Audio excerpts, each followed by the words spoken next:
Bienvenidos a Brújula Libertaria, donde quiera que estés, la hora que sea. Espero que esto te encuentre bien. Ulises, si quieren presentarse. Bueno, gente, como están brujuleros, ya nos conocen, los que nos siguen, los que no nos siguen, los nombres están aquí abajo. Exacto. Buenas, Tenemos ¿cómo les va? Maxi, Fede, y hoy, Buenas. como podrán ver, tenemos a un invitado especial, al señor Guillermo Franchi, del Partido por los Cambios Necesarios, al cual le vamos a estar haciendo una entrevista un poco a ver sus perspectivas, tanto propuestas como expectativas para estas elecciones de octubre.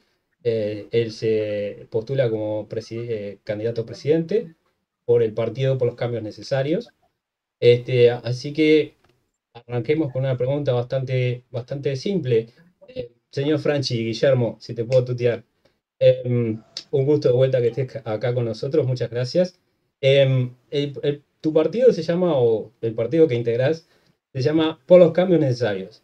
En un país que tipo ha sido elogiado por estabilidad económica, política, desde tu perspectiva, ¿cuáles son los cambios más urgentes que requiere el país? ¿Y crees que está en una situación crítica que requiere esas transformaciones de manera urgente? Bueno, buenas noches, muchas gracias primero que nada por la invitación. Bueno, sí, claramente que Uruguay está en una situación crítica y les puedo explicar brevemente por qué. A ver, acá nosotros tenemos un problema fundamental que es el gasto que insume el gobierno para funcionar. Estamos hablando de que ha venido creciendo exponencialmente desde el principio de los 2000. Acarreando además eso un problema endémico que es el déficit fiscal, que inclusive se viene arrastrando desde fines de la década del 50.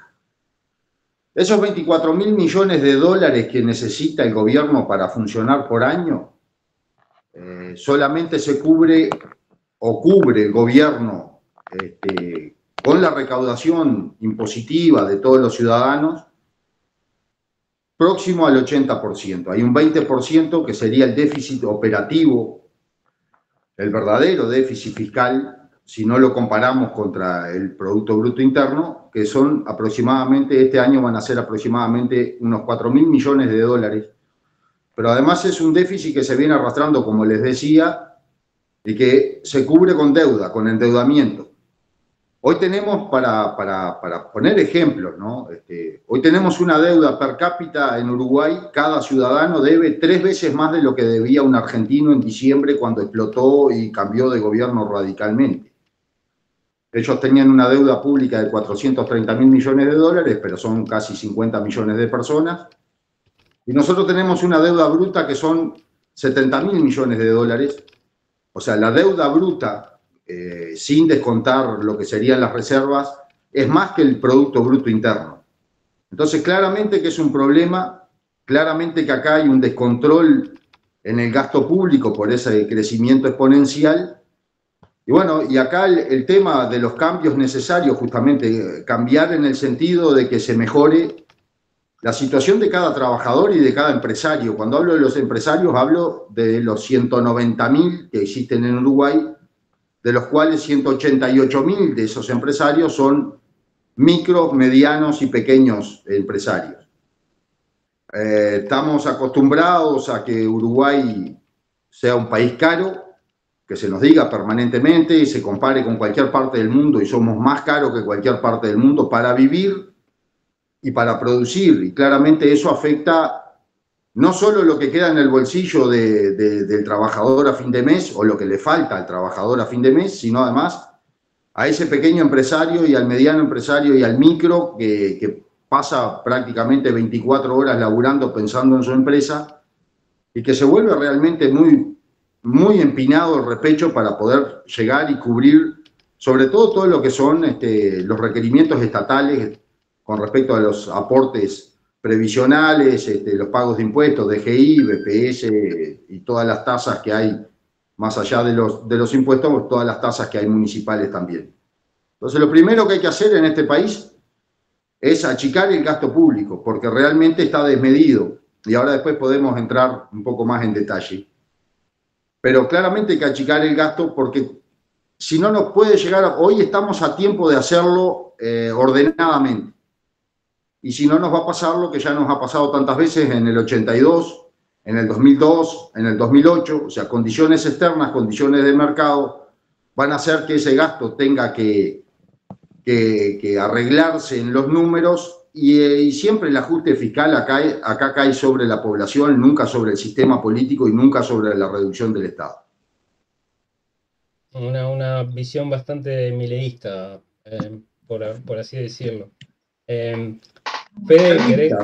Yo creo que es realista, o sea, lo que pasa es que estamos muy acostumbrados a adorarnos la píldora nosotros mismos, a ver, los que nos califican la deuda son los mismos los que nos prestan la plata, entonces estamos en una especie de mentira continua creyéndonos que somos los mejores de la clase y en realidad solo somos los mejores de la clase porque cubrimos o pagamos la deuda siempre en fecha y los intereses siempre en fecha, pero con más endeudamiento. Permanentemente se emite deuda para pagar deuda anterior y se emite deuda para pagar vencimientos de deuda. Entonces, la visión y lo que la gente tiene que entender es que todo esto le termina significando una carestía en vivir todos los días y muchas veces la imposibilidad de progresar y mantenerse en ese nivel medio permanente, ¿no? Guillermo, si no me equivoco, la consigna de la lucha contra el gasto público no es algo nuevo para vos, porque vos estuviste en su momento en Un Solo Uruguay, y si no tengo mal recuerdo, la consigna del movimiento, una de las máximas consignas también era la reducción del gasto público. Que recuerdo aquellas grandes manifestaciones en 2018, yo todavía era muy chico y me intrigaba todos estos movimientos. ¿Por qué crees que de 2018 para acá existió la necesidad de crear un nuevo partido que sea por los cambios necesarios?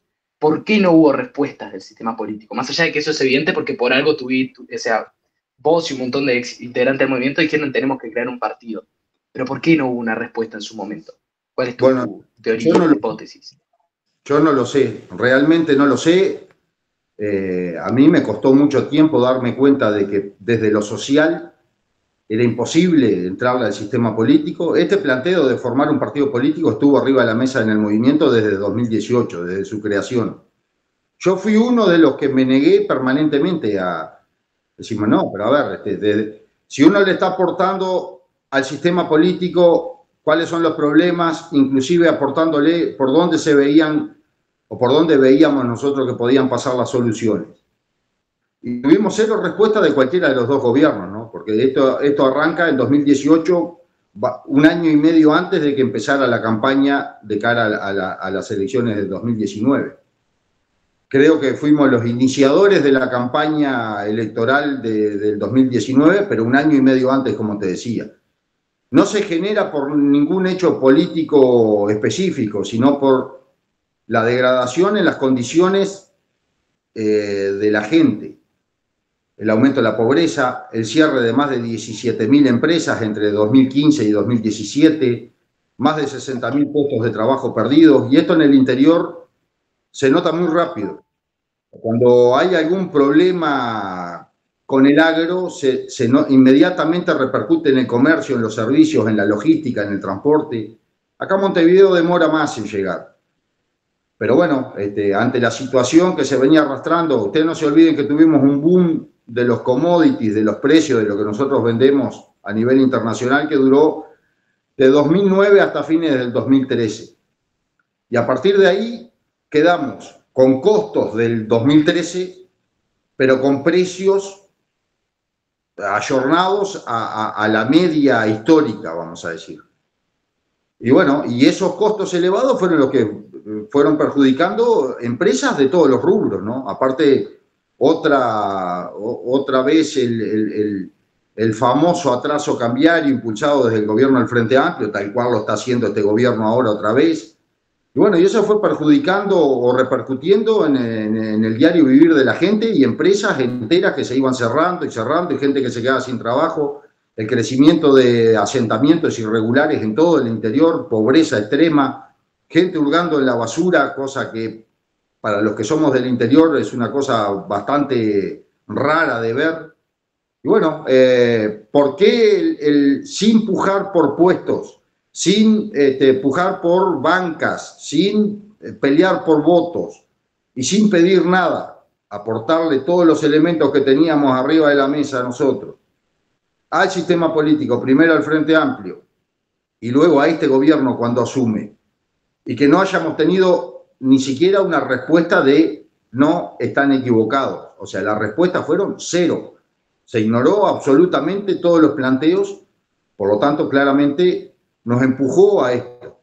El sistema político nos empujó a formar un partido político, a ir a pujar por los puestos políticos y a hacer lo que los políticos proponen y propagandean y prometen en campaña y que nunca se lleva a cabo en este país, que es una verdadera reforma estructural del Estado, pero sobre todo la reforma del aparato político que administra el Estado, que es ahí donde está el descontrol más grande. Tú hablas de reformas, de achicar el Estado, de que te han empujado a esta posición por parte de la incapacidad del sistema político de atender los reclamos que vienen principalmente del interior del país. Entonces, por ahí me gustaría hacerte una pregunta con dos partes, quizás. Bueno, si tú ves que la carga fiscal es muy alta, digamos, obviamente hay que, de alguna manera, componer el ingreso del Estado, reduciendo sus competencias o sus áreas, o coloquialmente hablando, la cantidad de gente que trabaja o la cantidad de insumos que consume el Estado para brindar servicios. Entonces, ¿dónde ves tú que se puede mejor o gestionar mejor o directamente recortar, por así decirlo, los servicios que brinda el Estado para hacer de contrapeso a esa reducción fiscal que busca por los cambios necesarios para el país? Bueno, primero que nada, acá lo que hay que achicar de forma urgente es la cantidad de jerarcas. Acá tenemos más de 20.000 personas de designación política ocupando un puesto en algún organismo de la enorme maraña casi interminable de organismos públicos. Estamos acostumbrados a los organismos, a los ministerios, al poder legislativo, poder ejecutivo, poder judicial, pero hay, institutos nacional de, agencias nacional de, organismo nacional de, dirección nacional de. Eso es casi interminable y en todos tienen un directorio político formado inclusive hasta por 10 personas de designación política. Estamos hablando de que hay 2/3 de eso, o inclusive más. Te podría decir que 15.000 de esas más de 20.000 personas no tiene sentido que ocupen un puesto y que nos terminen costando en promedio $10.000 por mes cada uno.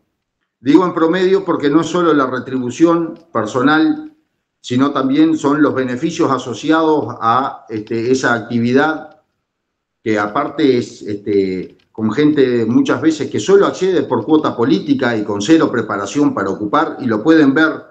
Esto lo pueden ver cuando entran a los organigramas de los diferentes organismos o a los directorios de los diferentes organismos, donde hay una breve reseña muchas veces como un currículum muy breve de quiénes son los directores, y muchas veces uno se pregunta qué hace esta persona ahí. Realmente es preocupante. Y además, el sistema político, todo el sistema político que hoy conocemos en Uruguay, se ha transformado en una agencia de colocación de personas en esos cargos. Por cuota política, por favor político, por dar una mano ahora en la campaña electoral, por arrimar votos, por abrir una lista o un comité. Ningún partido, ni ningún candidato, ni de izquierda, ni de derecha, ni de centro, ni de nada, termina sacando plata de su bolsillo para remunerar a esa persona, sino que lo que se le ofrece es un cargo en un organismo, sea un ministerio, sea en una secretaría, o sea en un instituto nacional de, como te decía recién. Esto realmente se ha descontrolado. Somos una población de 3,5 millones, un poco menos de personas. Tenemos 3 niveles de gobierno que realmente habría que analizar muy bien por qué Se está proponiendo inclusive ahora un cuarto nivel de gobierno, lo propone básicamente el Frente Amplio, a través de que ya no alcanza con las alcaldías, que fue un invento del Frente, sino que ahora, lo escuché al propio candidato hablar de que habría que llevar gobierno a los barrios, y bueno, y después habrá que llevar a las esquinas y después habrá que llevar a la cuadra, no sé en qué quieren terminar, pero indudablemente que el sistema político está, y hablo del sistema porque realmente se armó un sistema, está por fuera de la realidad, del que labura todos los días, del que emprende todos los días, del que quiere hacer algo. Y te estoy hablando solamente, o estamos haciendo referencia a los costos económicos, directos por tributación, por impuestos de todo tipo, pero también pensemos en el costo burocrático que hay. Acá cualquier persona que quiere emprender en cualquier sector de actividad, lo primero que tiene que hacer es empezar la recorrida municipal, ministerio, DGI, perdón, Salud. BPS, contadores, ir al escribano, balances, certificaciones, etcétera, etcétera. Y eso, a ver, tengamos en cuenta que de cada 5 empresas que se crean en Uruguay, 3 desaparecen en menos de 2 años.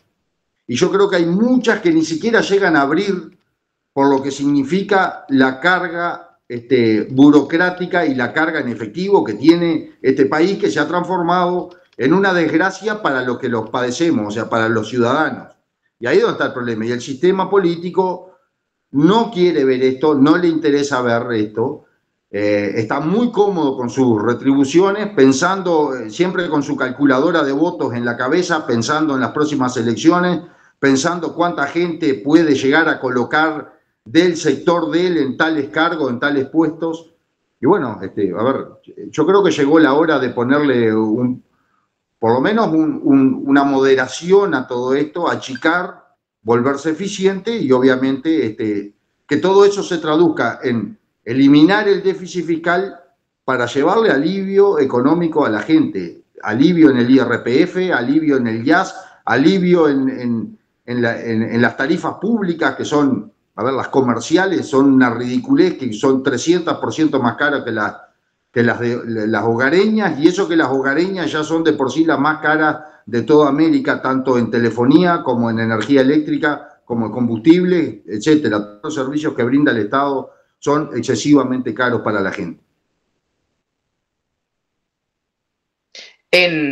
Cuando ustedes lograron por fin hacer la convención nacional, que tuve también contacto con un montón de otros partidos y de líderes políticos en otros partidos que me dijeron lo que representó ese desafío de lograr una convención nacional.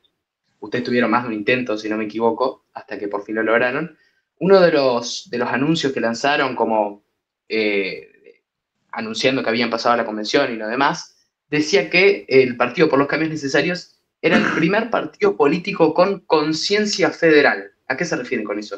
Bueno, sí, la convención hicimos 3 intentos. Primero, errores políticos basados en el idealismo que tenemos de lo que es el Uruguay. A ver, el Uruguay no puede ser Montevideo y el resto, como es así. Y cuanto más alejado de Montevideo, menos resto queda. Te puedo dar infinidad de ejemplos, desde infraestructura hasta servicios. A ver, el 88% de los médicos de este país están del Río Negro para abajo y mayoritariamente concentrados acá. Un ejemplo.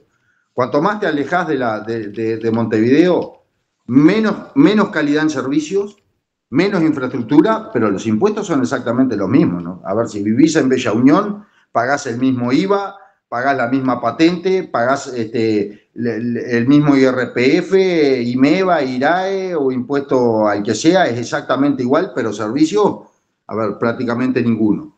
Nosotros armamos una convención donde queríamos, y así lo hicimos además, y por suerte al final, por testarudos nos terminó saliendo bien, pero queríamos que tuviese igual representación cada departamento en la convención.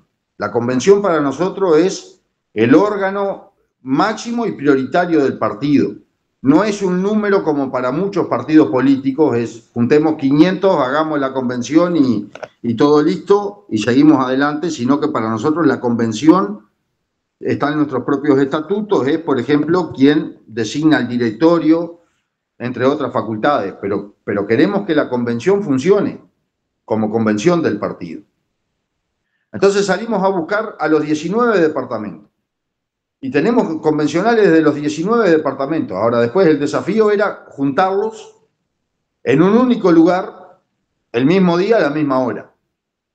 Que claramente también fue en el interior, fue en Durazno, por ser epicentro, vamos a decir, o bastante equidistante a los diferentes lugares.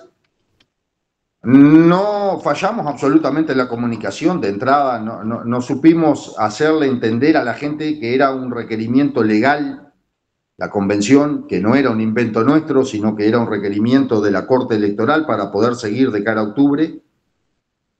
Y bueno, después de los primeros 2 intentos, que fueron con una semana, entre el 10 de agosto y el 17 de agosto, la verdad que yo ya estaba bastante decepcionado, o no sé cómo llamarlo, pero bueno, ya la veía muy complicada, pero empezamos, bueno, primero que los propios convencionales se pusieron las pilas, los que habían estado en las asambleas anteriores, y después sumábamos la cantidad de gente que había ido a alguna de las dos, y sobrepasábamos el quórum por lejos, o sea, teníamos casi 300 personas que habían participado en una o en otra. O sea, que no era un problema de gente, volvía a ser un problema de hacerlos coincidir en el mismo lugar, el mismo día, a la misma hora. Entonces, bueno, hicimos el intento el último día posible, que era el 31 de agosto, y pese al temporal de Santa Rosa, lo volvimos a hacer en el mismo galpón de la Sociedad Rural de Durazno, en Santa Bernardina, y bueno, por suerte, pese a algunas inundaciones y algunas personas que no pudieron cruzar, sobre todo en Florida, logramos hacer la convención y seguir adelante. Y el federalismo es eso, es entender que el Uruguay son 19 departamentos y no Montevideo y el resto, como generalmente sucede. A mí me gustaría hacerle una pregunta. ¿Sabe? Hasta ahora, con lo que ha contestado, lo tengo que felicitar, la verdad. Excelente. Estoy de acuerdo en el 99% de las cosas que ha dicho. Ahora, bueno, me alegro que esté en el 100. No, de verdad, no se lo hubiese dicho si no lo pensara. No. Yo soy así. Y de hecho estoy en otra fuerza política. Seguramente compitamos ahora en las elecciones. Excelente. No, lo que me gustaría preguntarle es si hay que reducir el peso del Estado, aparte de la reducción que es de sentido común, que es decir, cortar los cargos entongados, los que sean como cuota de voto, ¿qué reforma estructural haría como primera medida? ¿Cuál es el primer problema que atacaría si mañana fuese gobierno? Bueno, a ver, la no designación de esos cargos políticos fundamental, ¿no? O sea, reducir todos los directorios de todas las empresas y todos los entes a una persona, como es lo normal. Reducir o eliminar todos aquellos organismos que tienen funciones duplicadas y hasta quintuplicadas, como en el caso de la vivienda. A ver, el presupuesto de la vivienda, el 90% de lo asignado en el presupuesto se queda en gasto operativo y retribuciones personales y solo el 10% llega a la construcción de vivienda.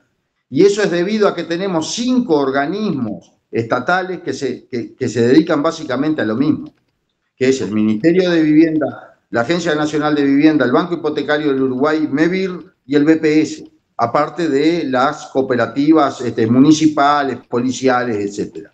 Entonces, es una constante en todo el Estado. Le doy 2 ejemplos con la misma ratio. MIDES, el 13% de los recursos designados al MIDES llega como redistribución a los hogares pobres.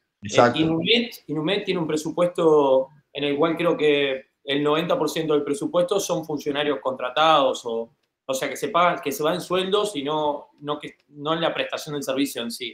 Digo, eso es importante en muchas áreas del Estado.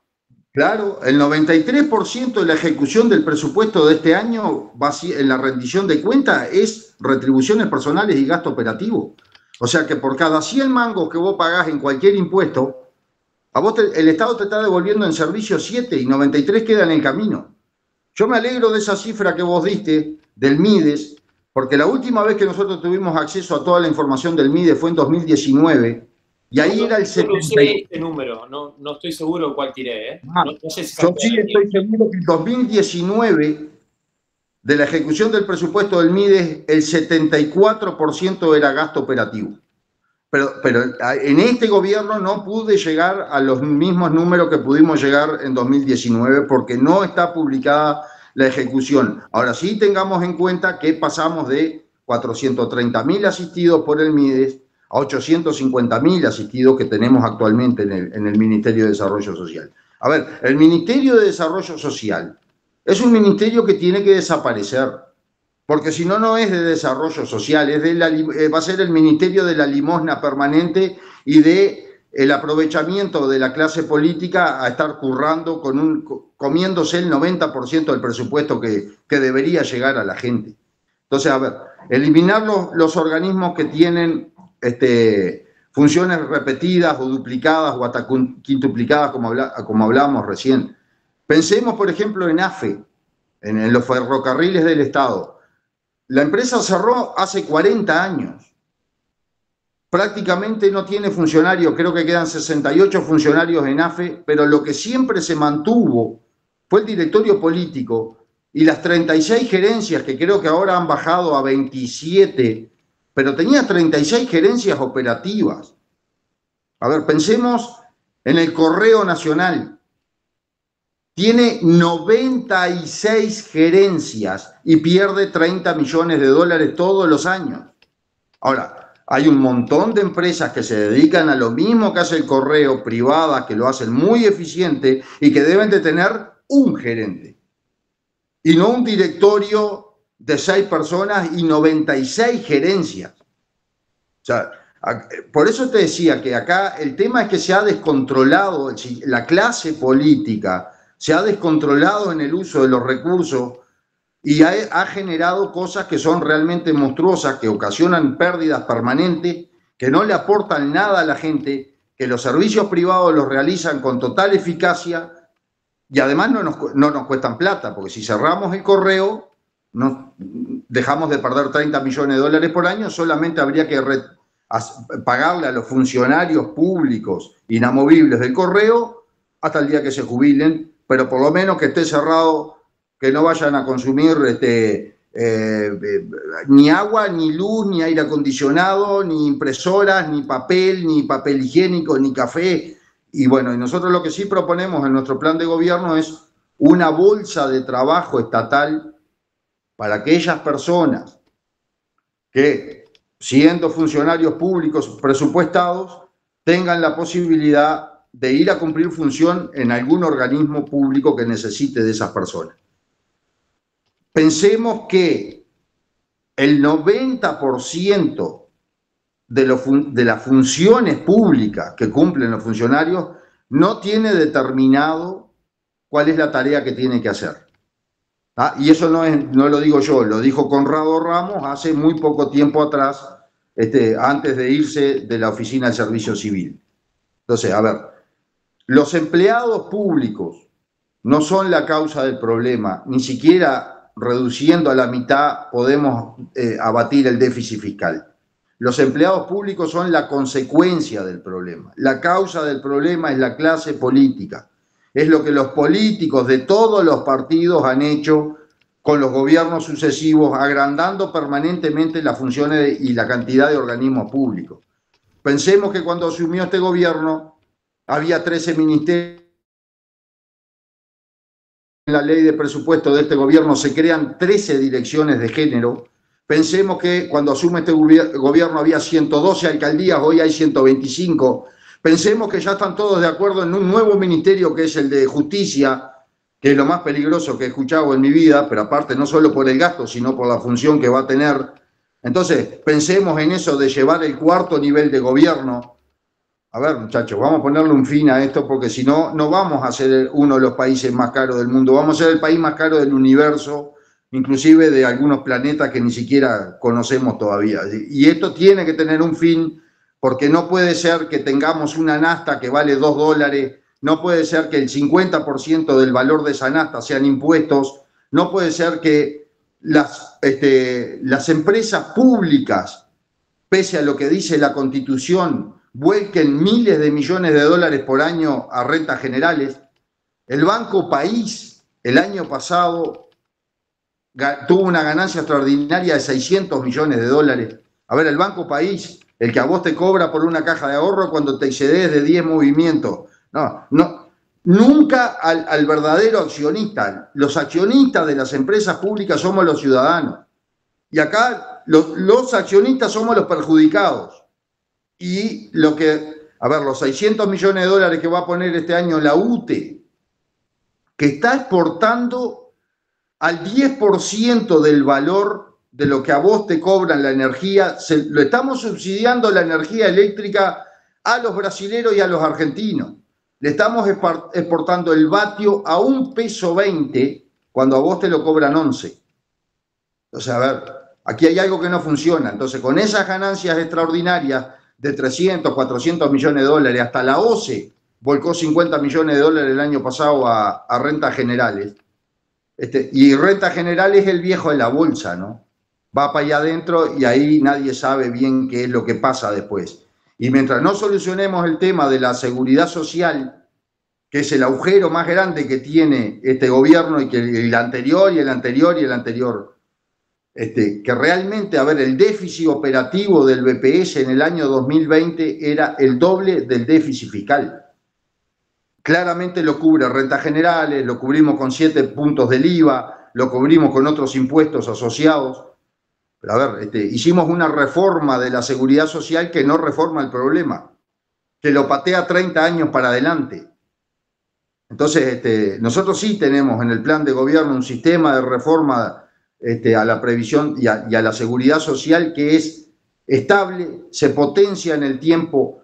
No tiene efecto la demografía, o sea, no importa que haya más aportantes o que la gente viva más tiempo, y eso va a estar planteado en el plan de gobierno como la tercera alternativa, porque acá como todo se partió al medio, todo es coalición multicolor y coalición de no sé qué, y todo es blanco o negro, Peñarol Nacional, pero hay terceras opciones, y las terceras opciones son las que van a estar arriba de la mesa ahora, digo, obviamente con los recursos limitados y con la poca pelota que a veces nos dan los medios grandes, pero bueno, intentaremos hacer el máximo esfuerzo para que se entienda que no todo es sí o no, hay otras opciones y que muchas veces son las mejores, ¿no?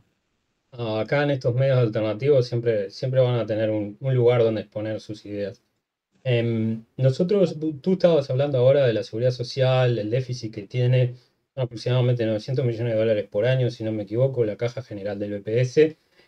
Sí, eso, pará. Te hago una interrupción y disculpame el atrevimiento. No, por favor. Eso es contando lo que rentas generales le aporta.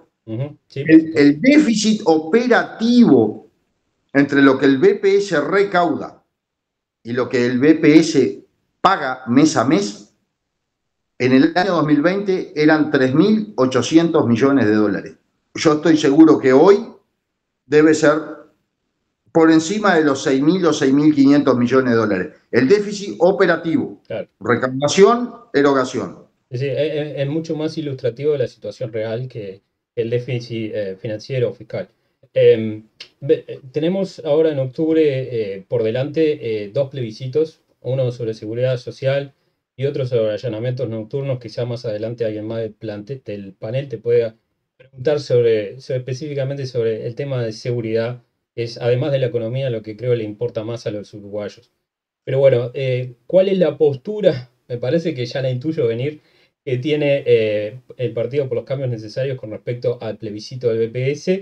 Y bueno, si te atreves a dar también una postura de allanamientos nocturnos, o el partido no tiene una postura todavía al respecto, no sé, ya no se enteraría. Sí, correcto. A ver, como partido político, a ver, son temas que los plantean otros partidos. Acá fue una pelea entre el Frente Amplio y este gobierno de coalición de arranque. Ahora el Frente Amplio se desmarcó del tema del plebiscito de la seguridad social, quedó el PIT-CNT y algunos sectores del Frente. Nosotros no vamos a hacer mayor desgaste porque nosotros tenemos una propuesta sobre reforma de seguridad social que supera ampliamente la que hizo este gobierno y lo que plantea hacer el PIT-CNT con este plebiscito. Segundo, este es un partido de gente libre, personas libres, cada uno puede interpretar y ir a votar algo que no lo plantea el partido, que vaya, interprete y que vote lo que mejor le parezca para su conveniencia. Lo que sí te puedo dar es mi percepción personal y te digo que no voy a votar el plebiscito de la seguridad social porque es un terrible disparate, un mamarracho gigantesco poner cifras, valores, edades de retiro, porcentajes, equiparaciones en la Constitución de la República. Me parece que eso se tiene que arreglar por ley y no a través de fijar estas cosas en la Constitución, porque lo que hoy le parece o parecería que pudiese estar bien, quizás dentro de 3, 4 años esos números sean un desastre, o sea, nos estemos pegando un tiro en el pie por haber fijado esto en la Constitución y solamente puede ser revocado por otro plebiscito, por otra reforma constitucional, y yo creo que los 5 que estamos acá sabemos muy bien que la inmensa minoría de las reformas constitucionales o de los plebiscitos terminan siendo reformas constitucionales en este país. La inmensa mayoría, la gente no termina, muchas veces se consiguen las firmas, pero no los votos. Y en esto te paso al otro tema, que es el de allanamientos nocturnos. A ver, es una herramienta válida, es una herramienta que se utiliza básicamente en todo el mundo. Lo que es inconcebible e increíble es que alguien de este gobierno que está hoy en ejercicio lo haya planteado hace 4 o 5 años atrás con otras medidas más, porque solamente los allanamientos nocturnos no van a significar absolutamente nada en el control a la delincuencia, al narcotráfico, al narcomenudeo, etcétera. ¿Ah? Pero hubo alguien de este gobierno que lo planteó hace 5 años y todos los integrantes de este gobierno le dieron la espalda y le dijeron que no. Y ahora lo plantean solamente al allanamiento nocturno como la solución revelada para terminar con los problemas de la inseguridad y el narcotráfico en este país, cuando todos sabemos que no es así. Es una herramienta, la gente que elija, es una herramienta, para mí es válida, pero sola como única medida no sirve para nada. Acá hay que volver a la presencia policial y sobre todo a la recuperación de los territorios esos donde la policía no puede entrar. Volver a la comisaría, los recursos están, la mayor parte de los recursos que faltan, humanos que faltan en el Ministerio del Interior, están o en pases en comisión o son ejecutivos pero hacen tareas administrativas. Entonces, a ver, personal hay, vehículos hay, los locales están, pero lo que pasa es que durante los gobiernos del Frente Amplio fueron retirando a la policía del territorio y esto parece un cuento chino, pero es la realidad.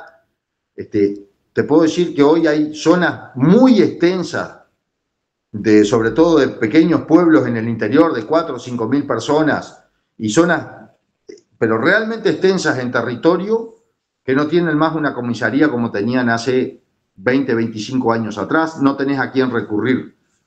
Entonces, a ver, los recursos están y lo que hay que volver es a la presencia policial como prevención y disuasión de la actividad delictiva y de la violencia, y eso es fundamental. Con el allanamiento nocturno y con un policía en la 16ª de Tacuarembó que viene en ómnibus desde Rivera todos los días y está 4 horas y se va, por más allanamiento nocturno o lo que quiera ponerle, ahí el problema no lo vas a resolver.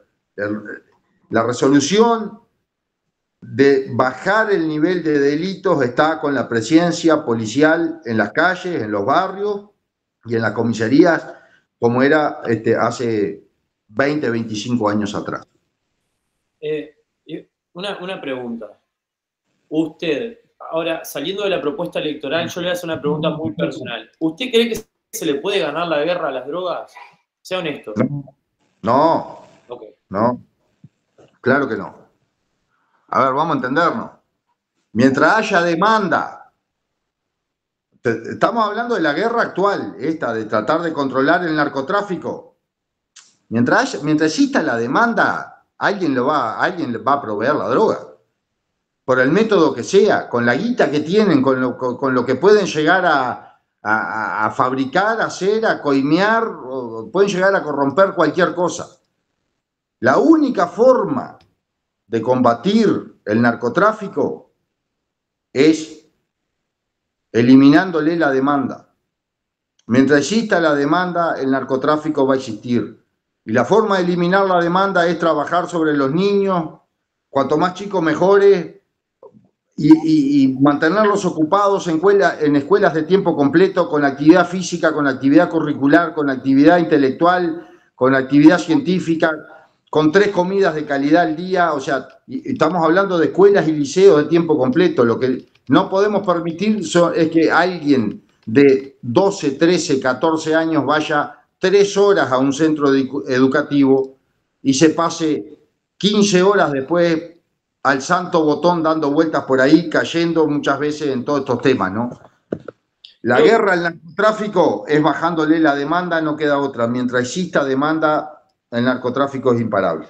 Creo que Talvi, en la campaña anterior, tenía una propuesta de hacer escuelas, liceos de tiempo completo en barrios marginales, si no mal recuerdo. No sé, como 250. Sí, el número era 250. Pero la droga es un problema de barrios marginales, ¿no? La droga está desde Carrasco a Chuy, desde Cerro Largo a Fraivento. Yo igual no creo que la droga sea problemática en las clases medias y en las clases altas porque se la financian los papitos, la falopa.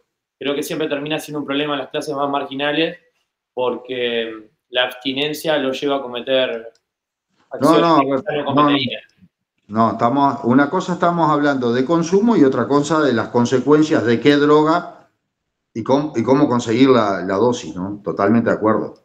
Bueno, yo lo que te decía que el narcotráfico no se dedica solo a vender pasta base. El narcotráfico te va a traer lo que vos necesites. Lo que vos demandes. Y lo que se demanda en Europa, a ver, yo escuchaba el otro día que el problema todo esto en Perú, inclusive acá, todo esto que se está dando de los contenedores con droga, es porque el fentanilo le sacó mucho mercado a la cocaína en Estados Unidos.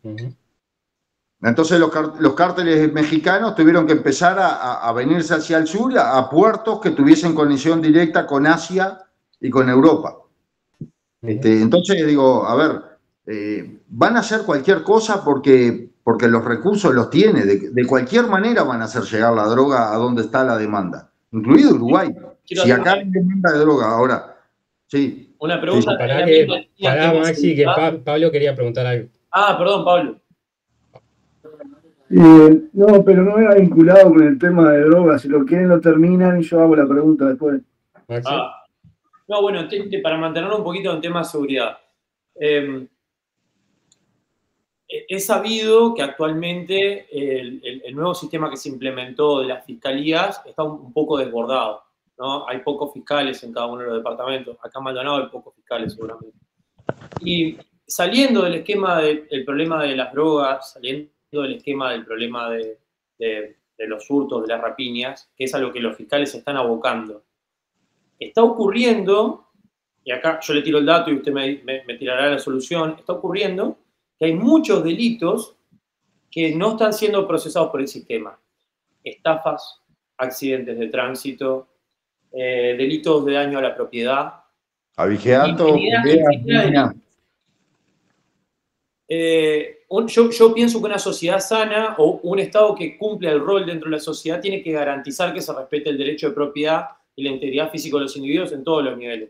Y siento que el sistema legal uruguayo les está fallando a los uruguayos, sobre todo a los más pobres que no pueden acceder a un abogado que vaya a acceder a fiscalía y a presionar y sentarse a hablar con el fiscal para que le solucione el problema. ¿En qué queda esto? Los problemas más, digamos, que no son tan graves, pero que sí son problemas para las economías caseras.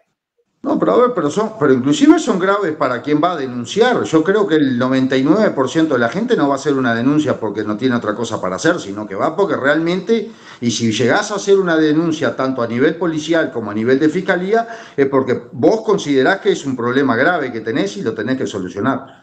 A ver, tenemos una oficina dentro de la Fiscalía General de la Nación que descarta el 70% de las denuncias que llegan. Nadie sabe bien ni cuál es el criterio, pero el 70% de las denuncias que llegan a la Fiscalía son descartadas. Entonces ya empezamos mal.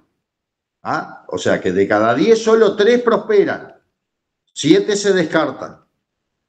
Después tenemos El 97% de las resoluciones, de esas 3 que pasan, los hacen los propios fiscales por el tema de los juicios abreviados.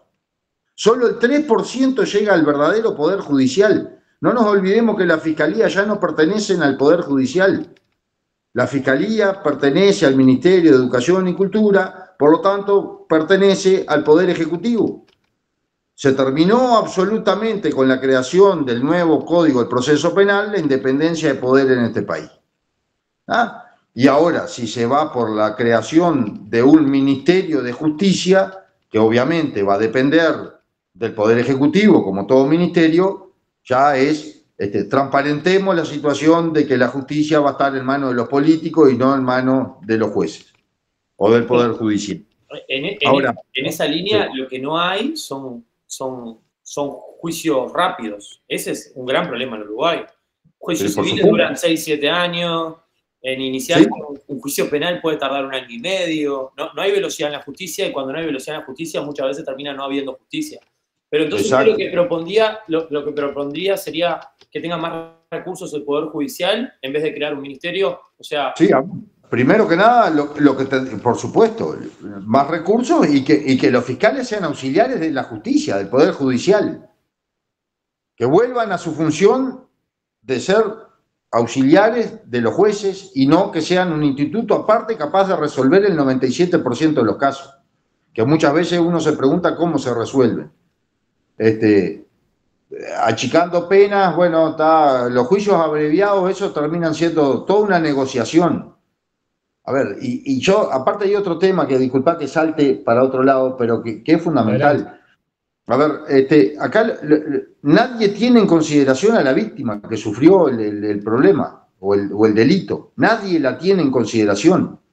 Acá se negocia la pena con el delincuente, te doy 4 años o te doy 2, así es escarcelable. Y todo es así, todo es a tratar de sacarlo lo más rápido posible porque las cárceles están muy superpobladas y, bueno, construyamos más cárceles. Y separemos a los presos por delitos, qué es lo que tiene que ir a una cárcel de máxima seguridad o a una cárcel de la que no tiene que ver el sol por nunca más. Pero hagamos las cosas en serio, porque, a ver, volvamos a lo primero de esta nota. Los recursos están. 24.000 millones de dólares por año para que funcione el gobierno. ¿Ah? El problema de la vivienda se arregla con 1.300 millones de dólares. Ahora, no hay nadie que lo arregle. El problema de la construcción de cárceles y separar y sacar ese amontonamiento que hay de presos adentro del Concar o Libertad o donde sea. O sea, recursos hay. Lo que pasa es que se gastan mal. Uruguay gasta muchísimo y gasta muy mal. ¿Ah? Entonces, obviamente que la justicia tiene que, primero que nada, ser independiente y segundo, contar con recursos para poder llevar adelante su función, ¿no? Pablo, ibas a preguntarle al invitado. Sí, yo quería, ya que habías nombrado el tema de lo que es tener a los niños, adolescentes, jóvenes, más bien contenidos dentro del centro educativo, que estén haciendo deporte, sacarlos un poco de la calle y todo eso, como decías, me hiciste acordar un tema que para mí, para nosotros como liberales que somos, es muy relevante, que es el adoctrinamiento. Tanto el adoctrinamiento político, que básicamente es marxista, y ya sabemos lo que es el marxismo, salen los gurises, la mayoría salen comunistas dentro del liceo, y también el tema de la ideología de género, que se están poniendo en la escuela, hablar con la E y todo eso, que nosotros no estamos de acuerdo con que se adoctrinen ni nada de eso. No, y también me trae otra cosa que tiene que ver, está emparentado con el feminismo radical, porque todo viene en la misma agenda, ¿verdad? Y esto de qué va a pasar, no sé cuál es la postura de ustedes con respecto a este feminismo radical, que se ha hecho todo lo que ellas quieren, que por ejemplo, que los hombres con una denuncia sin prueba ninguna vayan presos, por ejemplo. ¿Cuál es la postura? Disculpa, es un poco extensa la pregunta, pero ya aprovechamos a abarcar todo. No, a ver, el tema de sacar a los gurises de esas horas de ocio libres, vagando por ahí, y que todas las escuelas y todos los liceos sean de tiempo completo, obviamente que incluye un control de todas estas cosas, ¿no? Más allá de que se avanza más en el sentido que vos decís, pero yo no sé hasta dónde. A mí lo que me cuesta creer es ver, por ejemplo, yo que sé, al Partido Colorado proponiendo educación sexual a partir de los 5 años. O sea, una cosa que no sé si me cambié de mundo o qué, cosas de esas que vos decís. Nunca pensé ver esto de este partido. Pero está claro lo que vos decís, el avance, está claro que la ideología de género, o sea, la laicidad tiene que ser en todos los sentidos, ¿no? Ni adoctrinamiento ni político, ni religioso, ni de género, ni de nada. O sea, obviamente que habrá que trabajar fuertemente en eso para que todas esas horas que estén ahí adentro, que no estén afuera, pero que justamente tampoco se lo contamine con cuestiones que no conducen a nada más que a generar odio y a problemas sociales después de todo tipo. Pero creo que eso es mucho más regulable y es mucho más evitable y va a ser mucho más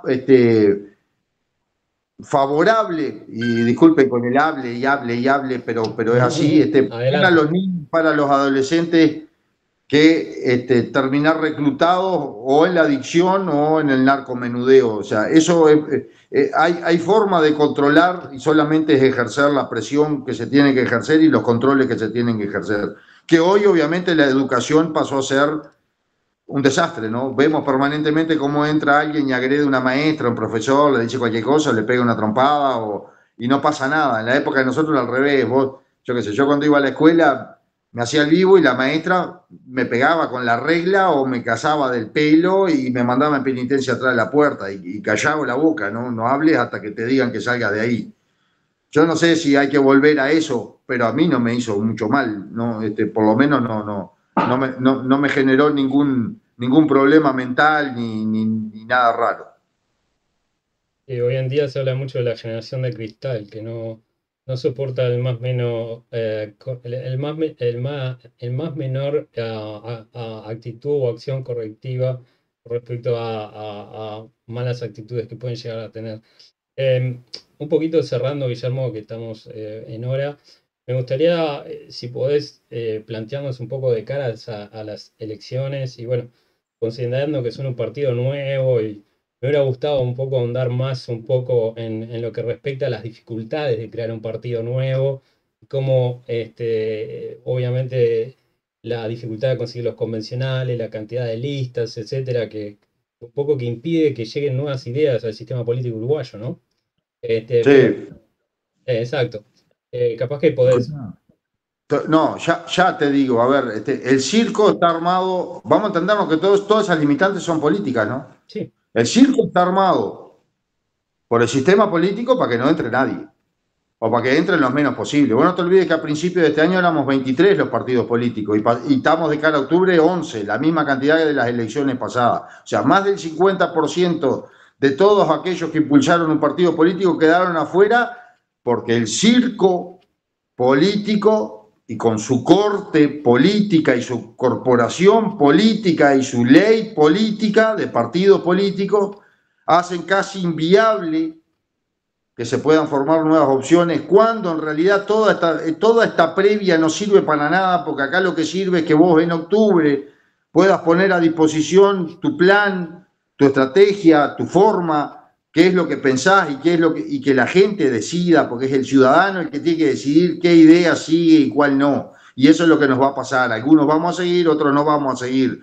Pero no puede ser que en el medio, para llegar a plantearle a la gente cuál es tu idea de país y qué pensás, te topes con la corte, la corporación, el circo y todo lo que hay a su alrededor, con 850.000 requerimientos de todo tipo, que traeme 1.350 firmas, que los estatutos, que la carta de principios, que el acta fundacional, todo con plazo además, ¿no? Que juntar los convencionales que tienen que ser 500, más de 500, pero después la corte te dice que son solo 500, que después hacer la convención, después seguí, que hacer un comité de campaña y que los fondos y que los flujos de fondos proyectados y el balance y todo transparente. No, realmente es de mujeres también ahora, ¿no? ¿Cómo? Sí, la cuota de género, claro. Uno de cada terna cada terna, uno tiene que ser de distinto sexo de los otros dos. Y bueno, y había una señora ahí, senadora del Partido Nacional, que proponía que fuese 50 y 50, ¿no? O sea, un hombre, una mujer, un hombre, una mujer, un hombre, una mujer. Sí, pero actualmente acá lo que prima es el género. ¿Cómo? Disculpa. Hoy por hoy podés agarrar a la mitad de los hombres, ponés 500 hombres, muchachos, 250 días que son mujeres, ya está, solucionamos. Sí, me percibo murciélago, chavo, la mierda. Vamos arriba. Señora Gloria Rodríguez del Partido Nacional acaba de dejar el herrerismo. Sí, pero señor. cerrando un poquito, o sea... política también, si quiere 50-50 que se dedique a cualquier otro cosa, joder. Por supuesto, por supuesto. Con todo respeto se lo digo a la señora. No, claro. Bueno, cerrando un poco, pasado esas dificultades que son numerosas, y hubiera estado bueno capaz, pero vos ya hiciste un muy buen resumen. ¿Cuáles son tus expectativas en cuanto a representación parlamentaria a partir de octubre? ¿Y qué considerarías un éxito por los cambios necesarios en cuanto a escaños, votos, relevancia? ¿Cómo? No lo sé, es muy difícil. Esto va a estar a consideración de la ciudadanía. La verdadera candidata de este partido, y es femenina, es la candidata, es la propuesta. El desafío más grande que tenemos nosotros es explicarle, hacerle entender a la gente qué significa la propuesta y cómo le afecta lo que está pasando y cómo se puede revertir lo que le está pasando. Esa es la propuesta y es la candidata. Nosotros tenemos que empujar eso, ponerlo a consideración de la ciudadanía y que la ciudadanía decida desde dónde vamos a dar la pelea. No va a bajar en nada el ahínco, las ganas, la fuerza que le vamos a poner a tratar de pelear contra todo esto que estuvimos hablando durante esta entrevista, independientemente del lugar donde estemos.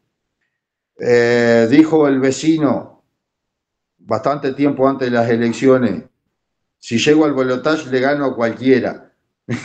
Pero, a ver, vamos a hablar bien. Uruguay es lento para los cambios y a la gente le cuesta mucho, y sobre todo aquel que se cree que está sacando una ventajita en algún lado por haber colocado al hijo, al nieto, no sé qué, que se lo cobran 18 veces después, pero no importa. Acá somos más lentos y se procesa más lento los cambios, pero son reales, los cambios son necesarios. Vamos a poner la propuesta a consideración y que la gente elija. Y te digo una cosa, vamos a estar donde la gente quiera. Y si la gente quiere que nos volvamos a nuestras actividades, no hay problema. Nos volveremos a hacer lo que hicimos toda la vida, seguir laburando, porque nosotros no vivimos de la política, no queremos vivir de la política, queremos hacer política como nunca se debió dejar de hacer en este país, y por eso vamos a destinar este tiempo a la política, sacrificando nuestras empresas, nuestra familia y lo que hemos hecho toda la vida para hacer aquello que los políticos hablan y hablan y hablan, pero que no se animan a hacer, que son los cambios que hay que hacer en este país. Mucho ruido, pocas nueces. Ulises, ¿tienen alguna otra pregunta para el invitado? Si no, vamos cerrando. ¿No? Muchas gracias. Exacto. No, gracias por venir. Muchas gracias, Guillermo. Gracias. Me pareció muy buena la entrevista y creo que coincidimos en muchísimas cosas. Así que a veces uno dice, bueno, pero no pudimos discutir, no pudimos hacer un debate y que se tornó aburrido, no, para nada, porque estoy seguro que lo que escuchen en la entrevista le va a ser muy instructivo también por un tema de datos y abrir un poco la cabeza. Y creo, en lo personal estuvo muy bueno. Bueno, me alegro. Nosotros, a ver, todos los datos que manejamos son oficiales, no inventamos nada. Y bueno, y es eso, a ver, muchachos, en algún momento todos los países que crecieron, que mejoraron, que su gente vive bien, en algún momento se dieron cuenta que estaban absolutamente en una trampa del sistema político y lo reformularon. Es lo que nos debemos nosotros, que podríamos ser primer mundo tranquilamente por más que estemos en Latinoamérica. Y no lo somos por consecuencia de los gobiernos que hemos tenido. Los responsables son quienes han gobernado este país. Después podemos hacer otra nota y les podría explicar mucho más a fondo esto. Y bueno, les agradezco en pila, fue un placer. Muy bien, Guillermo. Te extendemos la invitación, en otro momento te podemos recibir, quizás hablar de otros temas. Y bueno, los que nos están mirando, como siempre, bueno, espero que hayan disfrutado de nuestra charla con Guillermo. Y bueno, dale like, seguinos, etcétera. Guillermo Franchi, por los cambios necesarios, lo pueden googlear, lo pueden encontrar, pueden leer su programa. y bueno, ver si es su candidato para octubre o no. Muchas gracias, nos estamos viendo, brujoleros. Nos vemos la próxima. Nos vemos, gente. Chau, chau.